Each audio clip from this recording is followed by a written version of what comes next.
Okay, we're back at it after the break.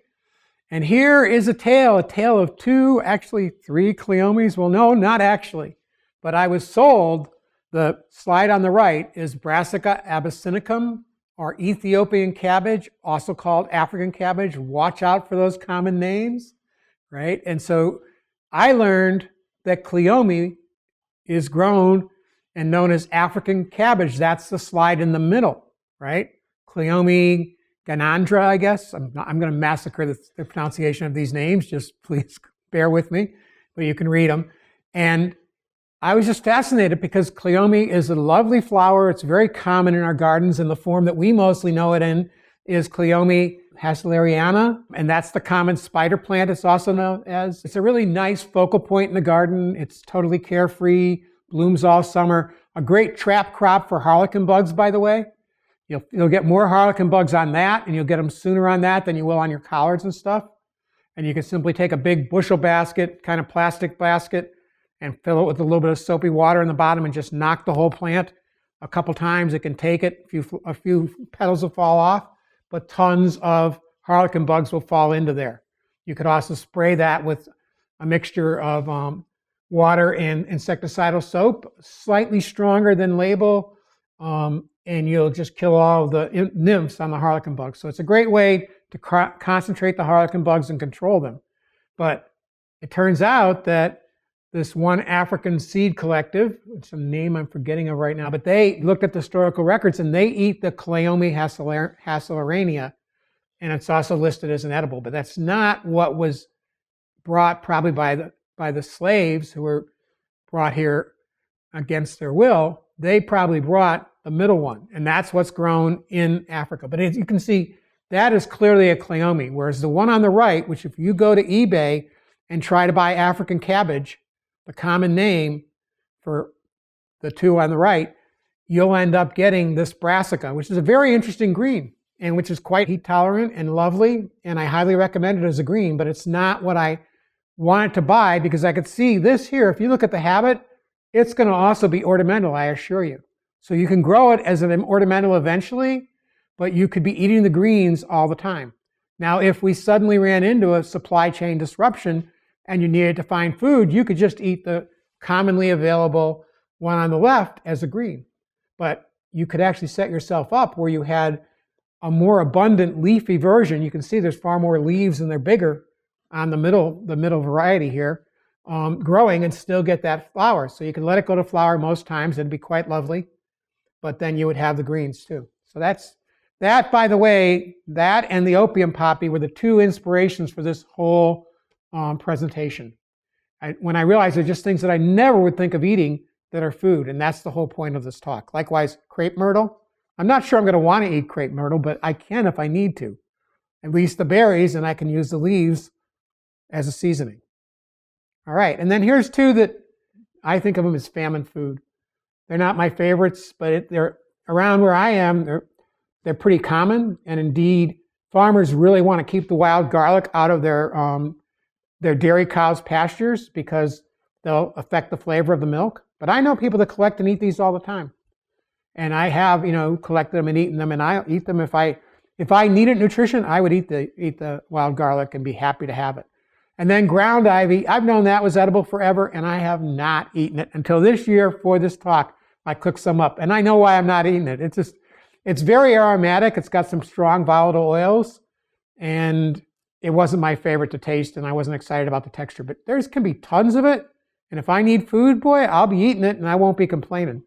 It also, by the way, has medicinal qualities, which I haven't looked up, but I know it's considered a medicinal. And interestingly, it is, according to Stephen Harrod Booner, one of the main sources of flavoring for the traditional beers before the great first drug war. And if you want to know more about that, read Stephen Harrod Booner. Basically, way back when the priests decided that they didn't want people drinking all these beers that were flavored with things like swamp rosemary, not a plant I know, or bog rosemary rather. I'd like to know more about bog rosemary, but I know nothing about it at the moment, except that it was used in place of, or prior to the use of hops, right? Hops was one of many plants that were added to beers to add bitter to counteract that sweet from the malt, but also to work as a preservative. And ground ivy is another one. And yarrow is another one. We're going to touch on yarrow later. And so I'm more interested for that use, but it could also be food, and apparently, not that I've looked it up yet, medicine.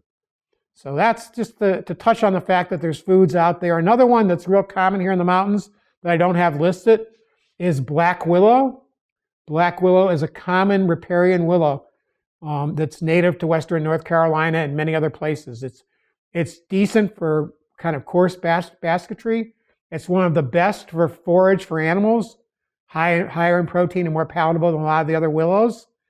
And its bark is the second highest source of salicylic acid, which is the ingredient in aspirin, and white willow bark, which is the one that's highest, is a commonly used pain reliever, an herbal form of it.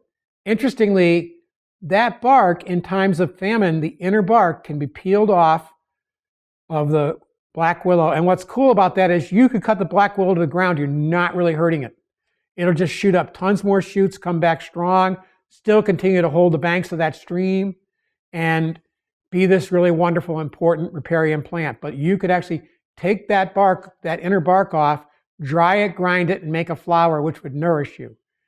Nobody claims that you'll enjoy eating it, but it would be food you could eat if you needed to, and you wouldn't be particularly damaging the environment.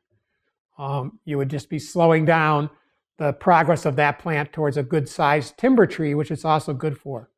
And important to know about willows, two things I also love about them, is they're one of the less commonly available sources of food for both endo and mycorrhizal mycorrhizae. We're not going to get into that now, but usually plants are either endo or ectomycorrhizal. And willows are both endo and ecto, which I kind of love. And they also have extra floral nectaries. So they're feeding insects when they're not in flower, but they're in flower very early in the spring or even in the late winter, which is a perfect time for all those insects that are almost out of food to come out on a warm day, get a meal, go back into the cracks and crevices in the rocks, in the bark, make it through the winter, and be there as adults for the next season. Some insects overwinter as adults, and the willows are a great source of that. All right, and then the larger landscaping plants. A common one, a lovely one that's really common in front of buildings in Asheville, all over the place. It's a small, tight little landscaping tree is the serviceberry. There's a lot of different serviceberries. This particular one, autumn brilliance, is all over the place. So you could put a really nice little ornamental tree in your yard, have tons of delicious berries. There's also a bush type called Saskatoon. There's a lot of edible serviceberries, and it's the berries that you would eat from that. And then on the right here, this is a picture of the fruit that I just say, we'll just use this. What I like this about, it's not really commonly used as a landscaping plant, but it'll get to about 8 feet tall by 3 feet wide, and it's a lovely bush with leaves that turn yellow in the fall. The wood is used for making woven fences. It's got loads of uses, and if you look at our video with Osker Brown, it was a major food source in the Middle Ages. And indeed, when they find, people have died and were preserved in bogs, so we get to find like a very, very well-preserved, very ancient human. When they investigate the foods in their guts, they invariably find hazelnuts if it's that time of year. They were a staple. They're very nutritious. The oil is excellent quality. And if we bothered to,